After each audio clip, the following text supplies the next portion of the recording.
Okay, so why did I put this picture up and put the words rational equations? This is because most likely this is going to be one of the hardest parts of the first exam.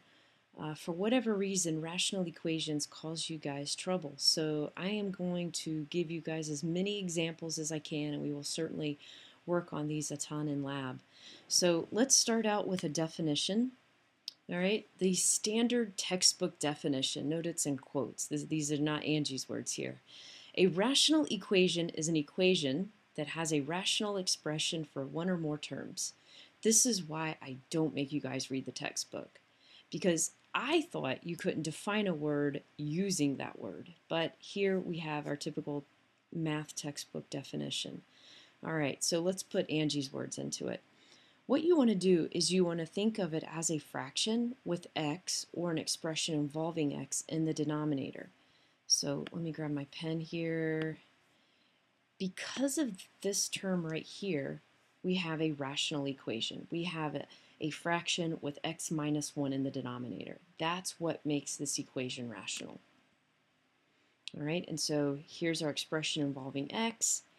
And because we have an expression involving x, we need to think that what value could we plug in for x that would make this denominator 0? All right, why do we care about 0? Why are we going to spend so much time thinking about this? Because we in math cannot divide by 0. We will never see fractions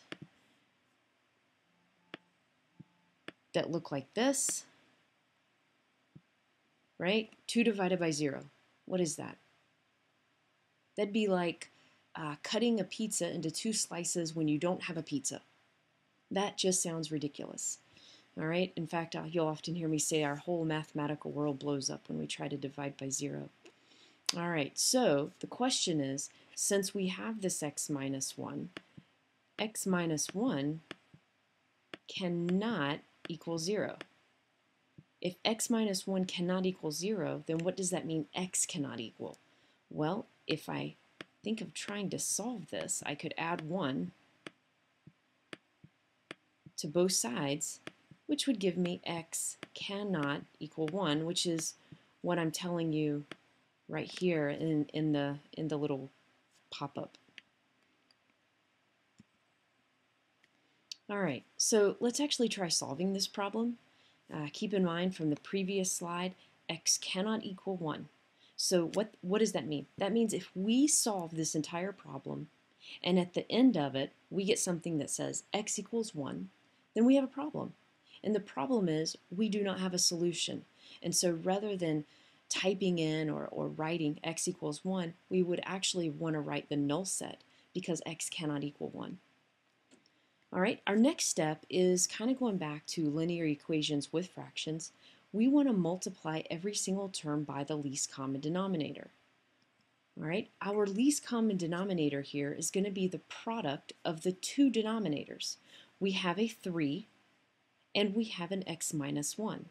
So my product is 3 times, in parentheses, x minus 1. All right, so again, what do I mean by multiply every term? We literally multiply every single term by 3 times x minus 1.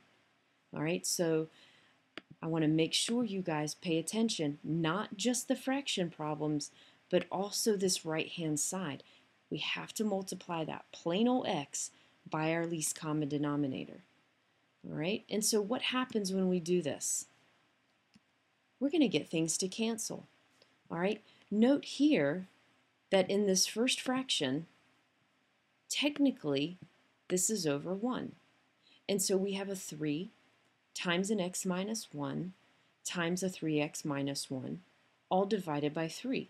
All right, so our 3's can cancel. All right, what about when we look over here at our second term? What do you think can cancel? Yeah, the x minus 1's can cancel. All right, and over here on the right side, because there is no fraction, nothing is going to cancel. And so we can simplify this by writing what's left over that didn't cancel. In the first term, we have an x minus 1 and a 3x minus 1, so I write those together. In the second term, I have a minus 3 and a 2x, and over on the right, I just copy my entire right side. Now we need to solve this rather difficult linear equation, but at least, thank goodness, we no longer have any fractions to deal with. All right, so given this first term right here, these two parentheses, what am I going to do to solve this? All right, you guys may remember this is often called FOIL.